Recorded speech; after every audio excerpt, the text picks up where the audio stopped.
Hello everyone. In this video we will see that how we can create a form for a workspace and get the data.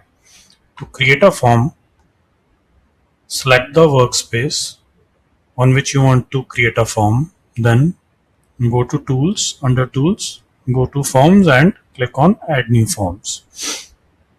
Enter the name of a form you want to have. Click on enter any description you want to add. And once selected, now here drop down you can see the employee name, department and city. So we have 3 columns in this particular workspace. If you want to make any field unrequired, just uncheck that field. Okay, and then click on create form.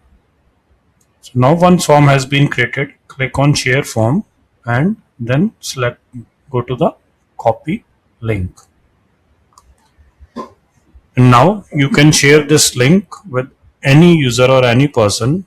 Once a user or person will fill the data in this form, it will automatically get saved in this particular workspace. Thank you.